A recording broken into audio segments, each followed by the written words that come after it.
বান্দারে, সেই জীবনটাতে আমার নাফরমানি করেছো, নেক আমলকে ছেড়ে দিয়েছো। ও বান্দা, আজকে আমার আদালতে এসে দাঁড়াইয়া গেছো, তোমার গুনাহের পাল্লা ভারী। বান্দারে, তোমার জন্য তো জাহান্নামের দরজা খুলিয়াস, কিন্তু বান্দা আমি তোমারে জাহান্নামে দেওয়ার জন্য বানাই নাই, আমি তো তোমারে জান্নাতে দেওয়ার জন্য বানাইছি। আল্লাহ তাআলা আমাকে আপনাকে জাহান্নামে দেওয়ার জন্য বানাই নাই, জান্নাতে দেওয়ার জন্য বানাইছি। আল্লাহ ডাক দেয়া বলে, বান্দারে, আমি আল্লাহ তাআলা বড় আদর করে বানাইছি, বড় মোহাব্বত করে বানাইছি।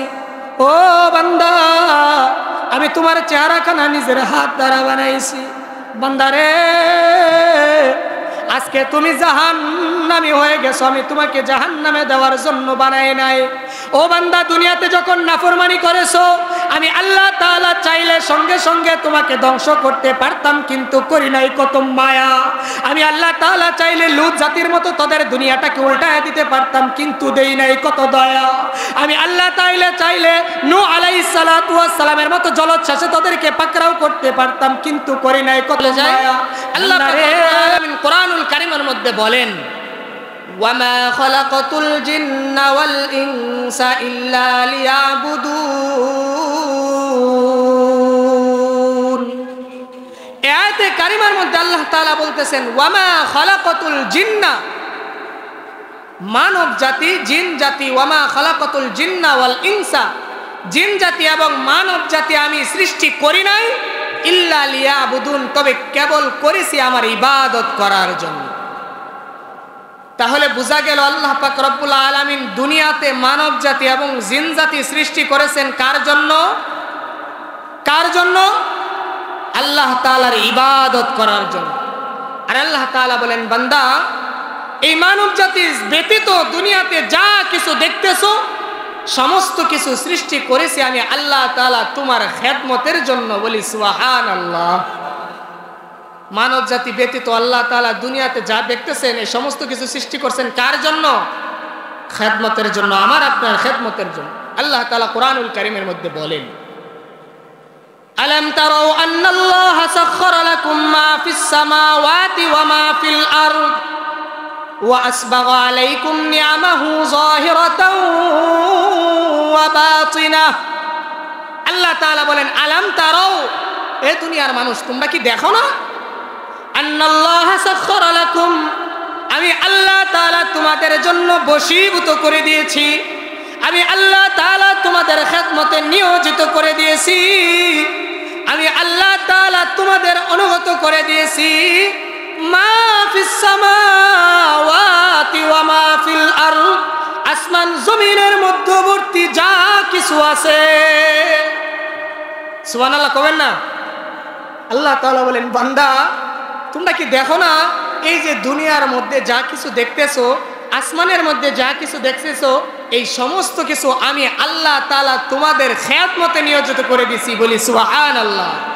শুধু তাই নয়, মালিক আল্লাহ তাআলা বলেন, ওয়া আসবাগা আলাইকুম নি'আমাহু, এবং আমি আল্লাহ আমার নিয়ামতকে তোমাদের উপর পরিপূর্ণ করে দিয়েছি।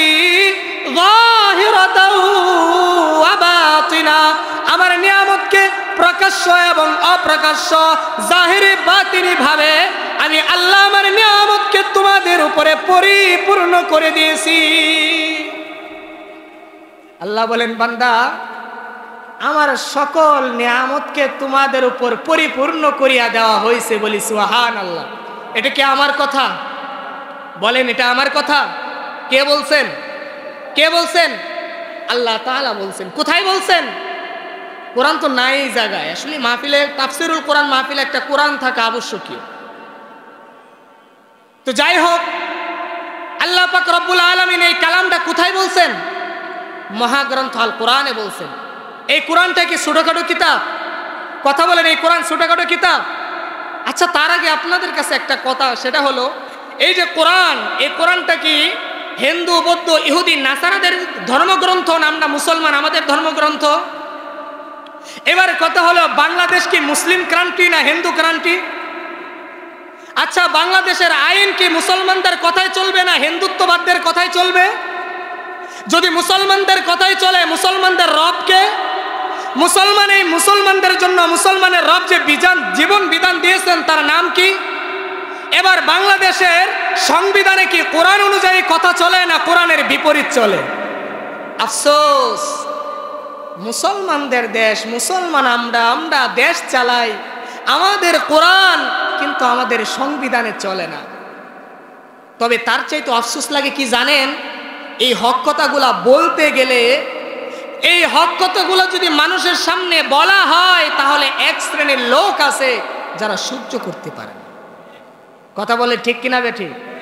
ঠিক কিনা বেঠি?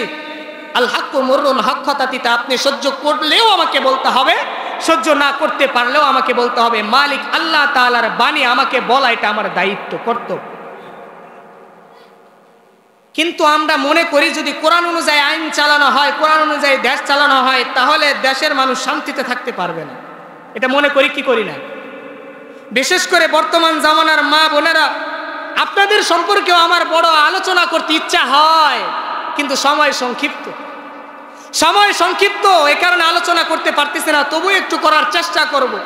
বর্তমান জামানায় কোরআনের আলোচনা করতে গেলে, কোরআনের আইন চালু করতে গেলে সবচাইতে বেশি ভয় পায় মা বোনেরা। যদি কোরআনের আইন চালু হয়, আমরা তো আর শপিং করতে বেরোতে পারবো না, পর্দা সারা, বুরকা সারা রাস্তায় বেরোতে পারবো না, এই ভয় তাদের অন্তরে কাজ করে। কথা বলেন ঠিক কিনা? কিন্তু ভাই, কোরআনের আইন যদি বাংলাদেশে চালু হয়ে যায়, কোনো মানুষ অভাবে অনাহারে মারা যাবে না। কোরআনের আইন যদি চালু হয়ে যায়, মানুষের উপর জুলুম অত্যাচার করা হবে না। কোরআনের আইন যদি চালু হয়ে যায়, মানুষ আর খারাপতা জাহিলিয়াতের মধ্যে ডুবে থাকবে না। কথা বলেন ঠিক কিনা? দয়ার নবী, মায়ার নবী, রহমাতুল লিল আলামিন নবীজি দুনিয়াতে আসার পূর্বে মক্কা নগরীর হালতটা কেমন ছিল একটু জানাইয়া দেয়। ও মুসলমান বন্ধু, যেই মক্কা নগরীর মানুষের অন্তরে ছিল না মুহাব্বত, ভালোবাসা, যারা ধনী ছিল গরিবদের উপর অত্যাচার করত, জুলুম করত। মক্কা নগরীর মানুষ যারা শক্তিশালী ছিল দুর্বলদের উপর জুলুম করত। শুধু তাই নয়, অন্ধকার বর্বরতার মধ্যে তারা ছিল ডুবে। তারা মূর্তি পূজা করত, আল্লাহ তাআলাকে ভয় পেত না। তারা সর্বদা বিভিন্ন খারাপ কাজ, অনিষ্ট কাজের মধ্যে মাতোয়ারা হয়ে যাইত।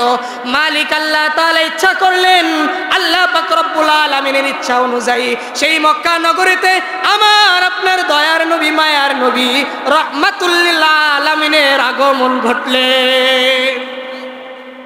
মক্কা নগরীতে নবী আসার পূর্বে মক্কা নগরীর হালত কেমন ছিল? রাস্তা দিয়া গর্ভবতী মহিলা যায়, রাস্তার পাশে দুই যুবক বসে আছে। এক যুবক আরেক যুবককে ডাক দিয়ে বলে, ওই যে মহিলা যাইতেছে, ওই মহিলার পেটে হলো ছেলে সন্তান। পাশের যুবক বলে, না আমি মানি না, ওই মহিলার পেটে কন্যা সন্তান। কয় তাহলে লও বাজি লাগি, যদি মহিলার পেটে ছেলে সন্তান হয় তাহলে আমি জিতবো, তুমি আমাকে আমার প্রাপ্য দিবা। আর যদি কন্যা সন্তান হয় তুমি জিতবা, জিতা অনুযায়ী আমি তোমাকে প্রাপ্য দিব। বাজি লাইয়া গেছে, মহিলাকে ধরে তার পেট ফেরে বাচ্চা দেখছে। কিরকম ছিল জাহিলিয়াতের যুগ, সেই যুগে আগমন করলেন কে? সেই যুগে আগমন করলেন কে? টার্গেট লাইট ধরতেছে বাহির থেকে, বুঝতে পারছেন? তো আলোচনায় ব্যাঘাত করতেছে। যাই হোক, আলোচনা মনোযোগ দিয়ে শুনি। আল্লাহ পাক রব্বুল আলামিন এমন একটা জামানায় মুহাম্মদ সাল্লাল্লাহু আলাইহি ওয়াসাল্লামকে প্রেরণ করলেন। নবী আমার 1 বছর নয়, 2 বছর নয়, 40 বছর তাদের মধ্যে অবস্থান করলেন। এই 40 বছরে নবী আলাইহিস সালাতু ওয়াস সালামের আচরণে কোনো ব্যক্তি কষ্ট পায় নাই। নবী আলাইহিস সালাতু ওয়াস সালাম ছিলেন একজন সৎ এবং বিশ্বস্ত। ওই মক্কা নগরীর কাফের, মুশরিক, বেঈমান, মুতরাদরা সকলে আমার নবী দয়ার নবীকে বিশ্বস্ত হিসাবে জানতো, যার কারণে নবী আলাইহিস সালাতু ওয়াস সালামের উপাধি হয়ে গেছে আল আমিন। নবীর উপাধি হলো আল আমিন। সকলে জানে মুহাম্মদ তো বিশ্বস্ত, কিন্তু 40 বছর হওয়ার পর আল্লাহ তাআলা ইচ্ছা করলেন এবার তার উপর কিতাব নাজিল করা হবে। নবী আলাইহিস সালাতু ওয়াস সালামের উপর এই মহাগ্রন্থ আল কোরআনকে নাজিল করা হলো। নবী আমার 40 বছর অতিবাহিত হয়ে যাওয়ার পর, নবুয়ত প্রাপ্ত হওয়ার পর দুনিয়ার মানুষদেরকে যখন এই কোরআন থেকে সুসংবাদ দিতে লাগলেন, মূর্তি পূজা ত্যাগ করার কথা বলতে লাগলেন, ওই সময় মক্কার কাফের মুশরিক নবীকে ভুল বুঝতে লাগলো। যখন নবী আলাইহিস সালাতু ওয়াস সালাম কোরআন থেকে সুসংবাদ দিতেছেন, ওই সময় কাফের মুশরিক নবীকে কি বুঝতে লাগলো?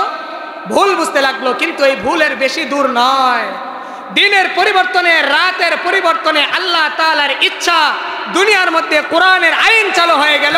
যেই মক্কা নগরীতে এরকম জুলুম নির্যাতন হতো, যারা জুলুম নির্যাতন করত, সেই ব্যক্তিরা কোরআনের আইন পেয়ে, নবী আলাইহিস সালাতু ওয়াস সালামের আদর্শ পেয়ে তারা নিজের জীবনটাকে এমনইভাবে পরিবর্তন করলো, তাদের অন্তর, তাদের হৃদয় একদম নরম হয়ে গেল। তাদের কথা ইতিহাসের পাতায় এখনো আমরা পড়ি, ঠিক কিনা বলেন?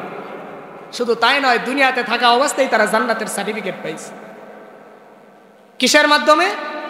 কারণ হলো তারা তো ছিল জাহিলিয়াতের যুগে। ভালো হলো কেমনে? কয় মহাগ্রন্থ আল কোরআন। আর আমার নবীর চরিত্র, আম্মা জান আয়েশা রাদিয়াল্লাহু তাআলা আনহাকে জিজ্ঞাসা করা হলো নবীর চরিত্র কেমন ছিল? কয় তুমি কি কোরআন পড়ো না, কোরআন দেখো না? অর্থাৎ নবীর চরিত্রটাই ছিল গোটা কোরআন। বলি সুবহানাল্লাহ। তাহলে এই কোরআনের মাধ্যমে সমাজ পরিবর্তন হয়েছে কি হয় নাই? আমাদের সমাজ কোরআনের আইন চালু করলে হবে কি হবে না? হবে। কিন্তু আফসোস লাগে, কোরআনের আইন তো চলেই না। বাংলাদেশের আইনে এমন কিছু আইন আছে যেগুলা বরং কোরআনের আয়াতের বিপরীত। বলি নাউজুবিল্লাহ। যদি এ কথা বলতে চাই তাহলে আমাদের সমাজের নেতৃস্থানীয় বর্গ কিছু ব্যক্তিরা রাগ হয়ে যাবে, অথচ তারাও মুসলমান। সমাজ সেবা স্লোগান দিয়ে মানুষের দ্বারে দ্বারে যায়। আম্মা জান, পর্দার আড়ালের মা ও বোনেরা, আপনাদেরকে বলছি, বাড়ি বাড়ি গিয়া তাদেরকে বলে, দেখো একটা সন্তান হলে ভালো হয়, 2টার বেশি নয়। আছে না নাই? 2টার বেশি যদি হয়, খাওয়ান দিতে পারবা না, ভরণ পোষণ দিতে পারবা না। এই সন্তানের উপায় কি হবে বলেন তো? আমার আপনার রিজিকের ব্যবস্থা কি আমার আপনার পিতামাতা করেন না? আল্লাহ তাআলা করেন। কে করেন? আবার বলেন, জোরে আরেকবার বলেন, কে করেন? আল্লাহ। তাহলে আমি আপনি, আমার আপনার ভবিষ্যৎ নিয়ে আমি আপনি চিন্তা করব না? ভবিষ্যৎ নিয়ে চিন্তা করে রাখছেন কে? আল্লাহ। অথচ তারা বলে, দেখো একটা সন্তান নিলে ভালো হয়, 2টার বেশি নয়। আল্লাহ তাআলা কোরআনে কি বলেন? আমি তাদের বিরোধিতা করতেছি না, তাদের আইনটা উপস্থাপনা করছি। কোরআন আল্লাহ তাআলা আইন সেটাও উপস্থাপনা করছে। আল্লাহ তাআলা বলে, ওয়ালা তাকতুলু আওলাদাকুম খাশিয়াতা ইমলাক। হে দুনিয়ার মানুষ, দারিদ্রতার ভয়ে তোমরা তোমাদের সন্তানদেরকে হত্যা করো না। ওয়ালা তাকতুলু আওলাদাকুম, তোমরা তোমাদের সন্তানকে হত্যা করো না। খাশিয়াতা ইমলাক, দারিদ্রতার ভয়ে। নাহনু নারযুকুহুম ওয়া ইয়্যাকুম, তাদেরকে কেন হত্যা করো? দারিদ্রতার ভয় কেন করো? নাহনু নারযুকুহুম, আমি আল্লাহ তাআলা তাদেরকে রিজিক দেই, আমি আল্লাহ তাআলা তাদেরকে ভরণ পোষণ দেই। শুধু তাদেরকেই দেই না, ওয়া ইয়্যাকুম, তোমাদেরকে দেই। জানিয়া রাখো, জানিয়া রাখো, ইন্না কাতলাহুম কানা খিতাআন কাবীরা। আল্লাহ তাআলা বলে, নিশ্চয় তাদেরকে হত্যা করা বড় মহা গুনাহ। এবার আমি আপনাদের কাছে প্রশ্ন করতে চাই, যদি বাংলাদেশের আইন একটা অমান্য করার কারণে আমার শাস্তি হয়, যিনি বাংলাদেশ না পুরো পৃথিবী আসমান জমিনের মালিক, তার আইন যদি অমান্য করি, কি শাস্তি হতে পারে? কি শাস্তি হতে পারে? আস্তাগফিরুল্লাহ, আস্তাগফিরুল্লাহ। আহা, আমাদের বিবেকে আজকে কি হয়েছে? আমরা কেন বুঝতে চাই না? আমরা কেন একটু অনুতপ্ত হই না? হায়, যদি কোরআনের আইন অনুযায়ী জীবনটাকে সাজানো যাইতো, আজকে এই ময়দান ফাঁকা থাকতো না। যদি কোরআনের আইন অনুযায়ী নিজের জীবনটাকে সাজানো যাইতো, প্রতিদিন হত্যার নিউজ আমাদের কানে আসতো না। যদি আজকে কোরআনের আইন অনুযায়ী নিজের জীবনটাকে সাজানো যাইতো, ও মা ও বাবা, তোমার সন্তান তোমাকে কষ্ট দিত না। যদি কোরআনের আইন অনুযায়ী নিজের জীবনটা সাজানো যাইতো, এই কুলাঙ্গার সন্তানগুলা পিতামাতার কথা অমান্য করতো না। কথা বলেন ঠিক কিনা? তুমি আমি তো কোরআনের আইন চাই না। যাই হোক, মূল টপিকে চলে যায়, আলোচনা চলে যায়। আল্লাহ পাক রব্বুল আলামিন সেই কোরআন থেকে বলছেন, কোরআনের সম্মান মর্যাদা করলাম, যে কোরআন মানুষকে পরিবর্তন করতে পারে। বুঝছেন আমার কথা? আমার কথা বুঝতেছেন? যে কোরআন মানুষের সম্মান, যে কোরআন মানুষের অবস্থাকে পরিবর্তন করে, সেই কোরআনের সম্মান মর্যাদা বর্ণনা করলাম। সেই কোরআনের মধ্যে আল্লাহ বলেন, আলাম তারাও আন্নাল্লাহা সাখারা লাকুম মা ফিস সামাওয়াতি ওয়া মা ফিল আরদ। হে দুনিয়ার মানুষ, তোমরা কি দেখো না আমি আল্লাহ তাআলা তোমাদের জন্য খেদমতে নিয়োজিত করি আসমান জমিনের মধ্যে যা কিছু আছে। শুধু তাই নয়, ওয়া আসবাগা আলাইকুম নিআমাহু যাহিরাতাও ওয়া বাতিনা, আমি আল্লাহ তাআলা আমার নিয়ামতকে তোমাদের উপরে পরিপূর্ণ করে দিয়েছি। এবার আপনারা বলবেন, হুজুর দুনিয়ার সমস্ত কিছু যদি আমাদের খেদমতে নিয়োজিত হয় তাহলে হাতি কেন বানা হলো? ও মুসলমান বন্ধুগণ আমার, তাকায় দেখেন, হাতি মানুষের চাইতেও দৈহিক দিক থেকে বড়, মানুষের চাইতেও শক্তিশালী, কিন্তু হাতির গাড়ে মানুষ, মানুষের গাড়ে হাতি নয়। কথা বলেন ঠিক কিনা? হাতি কি মানুষের চাইতে দুর্বল? মানুষের চাইতে দুর্বল? দুর্বল না, কিন্তু আল্লাহ বলেন তাকায় দেখো না, যে হাতি তোমার চাইতে শক্তিশালী সেই হাতি তোমার ঘাড়ে নয়, তুমি হাতির ঘাড়ে। তাহলে কে কার জন্য অনুগত হয়ে গেল? হাতি মানুষের জন্য অনুগত। এবার আপনারা বলবেন, হুজুর বুঝলাম, তাহলে আমার আরেকটা প্রশ্ন হলো, সাপ, এই সাপের মাধ্যমে আমাদের কি খেদমত হয়? এই সাপ আমাদের কোন উপকারে আসে? ও মুসলমান বন্ধু, সায়েন্স বলে, গবেষক বলে, বিষধর সাপের মাধ্যমে এমন এমন কিছু ওষুধ বানানো হয়, তাদের বিষাক্ত বিষের মাধ্যমে এমন এমন কিছু ওষুধ বানানো হয়, যে ওষুধের মাধ্যমে মানুষের অনেক বড় বড় রোগ দূর হয়ে যায়। হয় কি হয় না? ওষুধ বানানো হয় কি হয় না? আল্লাহু আকবার। এবার বলবেন, হুজুর তাহলে আরেকটা প্রশ্ন হলো, সাগর কেন বানানো হয়েছে? একটু তাকায় দেখেন, যেই সাগরের মধ্যে লোহার একটা টুকরা যদি সারিয়া দেন, টুকরাটা ডুবে যাবে।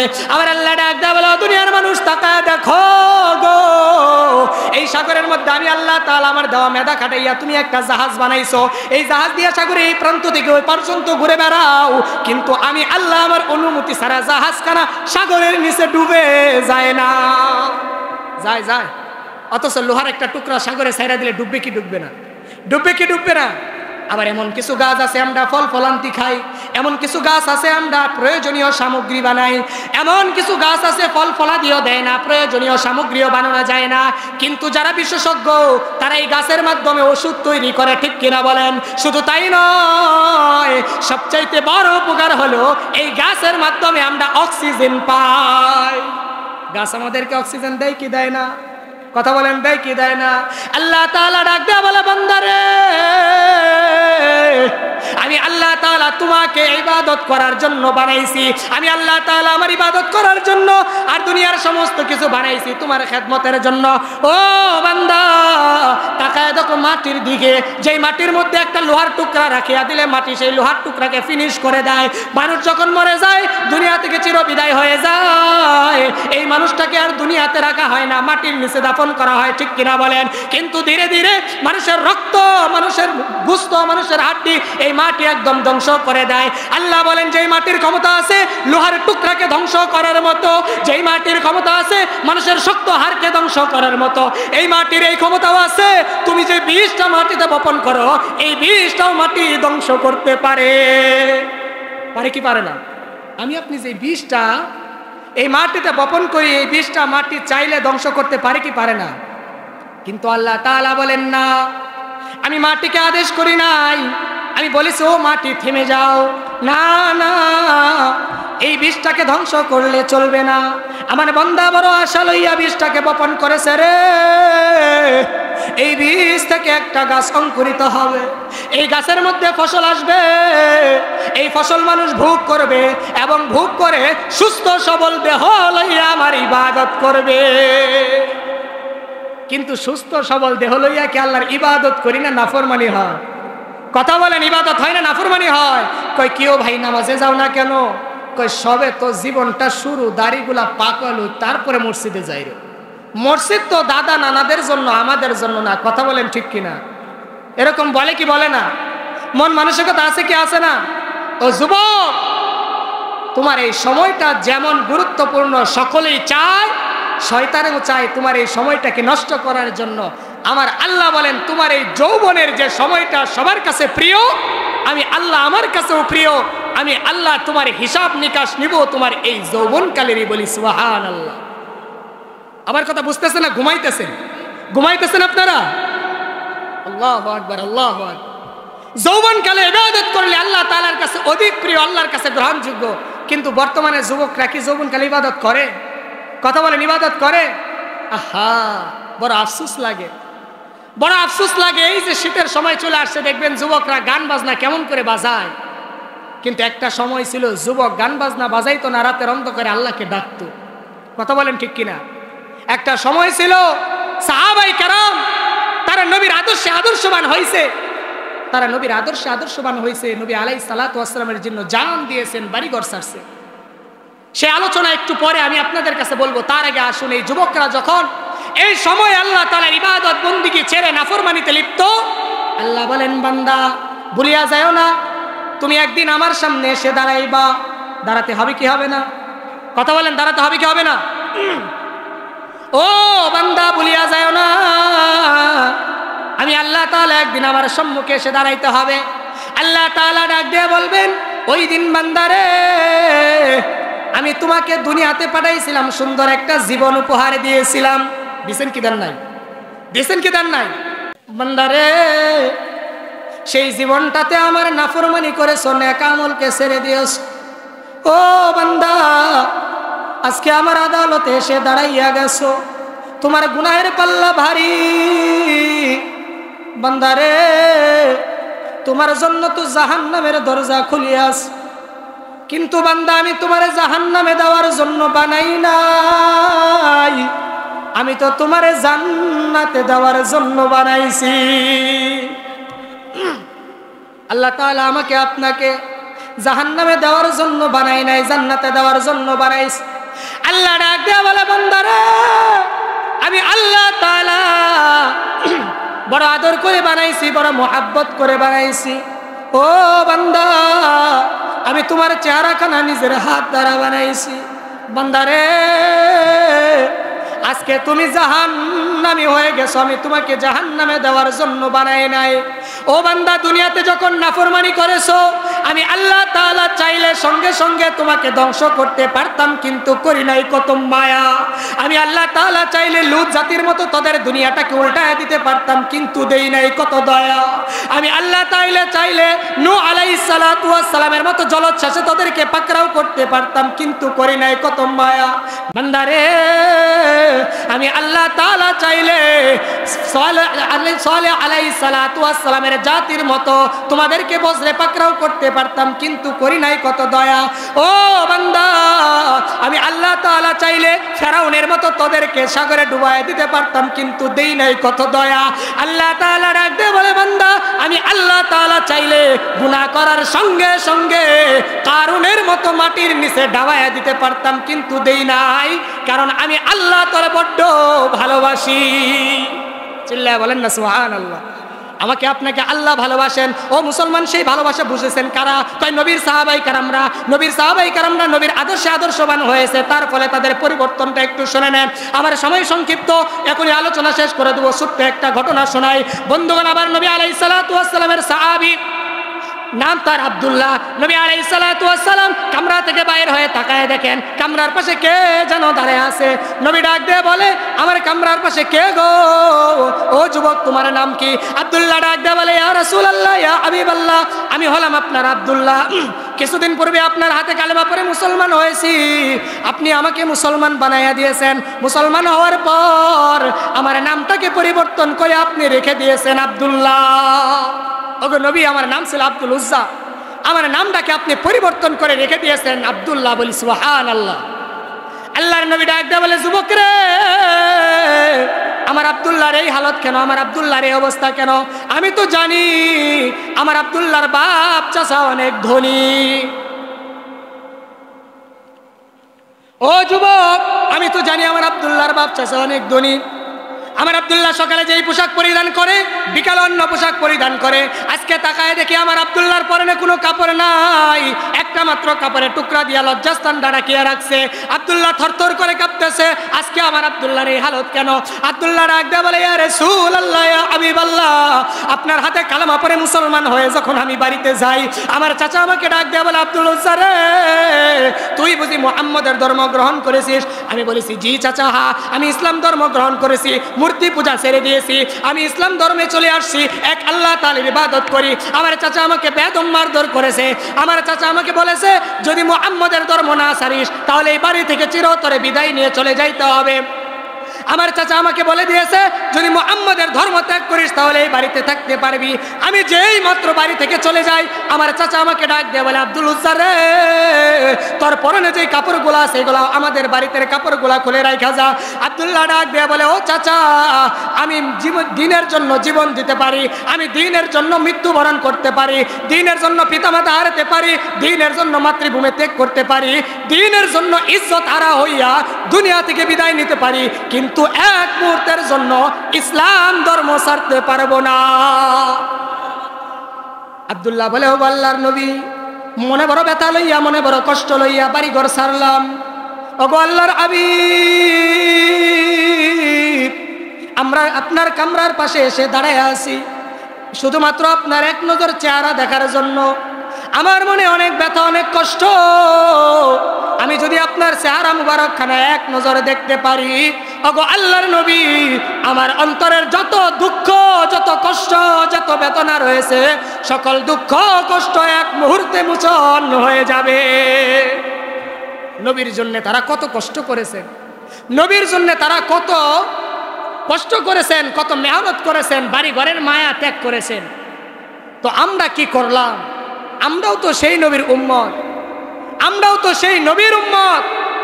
আর তারা এত দুঃখ কষ্ট সহ্য করার পরেও তারা চিন্তা ভাবনা করেছে, হায় যদি আজকে মৃত্যুবরণ করি তাহলে কি জান্নাতে যাইতে পারবো? আর আমরা আল্লাহ তাআলার ইবাদত বন্দি করি না, সুন্নত মানি না, কিন্তু আমরা চিন্তা ভাবনা করি আমাদের জন্যই মনে হয় আল্লাহ জান্নাত বানায় রাখছে। ও মুসলমান ভাইও না, কিয়ামতের ময়দান আল্লাহ ঘোষণা দিবেন, ওয়ামতাজুল ইয়াউমা আইয়ুহাল মুজরিমুন, হে অপরাধীরা তোমরা পৃথক হয়ে যাও। দুই দলে পৃথক হয়ে যাবে, এক অপরাধী আরেক যারা নেক আমল করেছে, এই অপরাধীরা যাবে জাহান্নামে, আর যারা নেক আমল করেছে তারা যাবে জান্নাতে। হা, জান্নাতের কত সুন্দর আলামত, কত সুন্দর নিয়ামত। সময় সংক্ষিপ্ত যার কারণে বলা হলো না, সামনে যদি কখনো সুযোগ হয় ইনশাআল্লাহ বলবো। আর যে কথাগুলা বললাম সর্বশেষ আলোচনা হলো এটাই, যদি আমরা জান্নাতে যাইতে চাই তাহলে আমাদেরকে দুনিয়াতে আল্লাহ তাআলার ইবাদত বন্দেগী করতে হবে। আর যদি আল্লাহ তাআলার বন্দেগী করতে চাই তাহলে নিজের জীবন গড়া করলে হবে না, মন গড়া করলে হবে না, নবী আলাইহিস সালাতু ওয়াস সালামের আদর্শ অনুযায়ী করতে হবে এবং আল্লাহ তাআলার পাঠানো নাজিলকৃত কোরআনের আইন অনুযায়ী করতে হবে। কথা বলেন ঠিক কিনা? আল্লাহ পাক রব্বুল আলামিন যে সংক্ষিপ্ত আলোচনা করলাম, এই সংক্ষিপ্ত আলোচনার উপরে আমাদের সকলকে আমল করার তৌফিক দান করুন। সকলে বলে আমিন।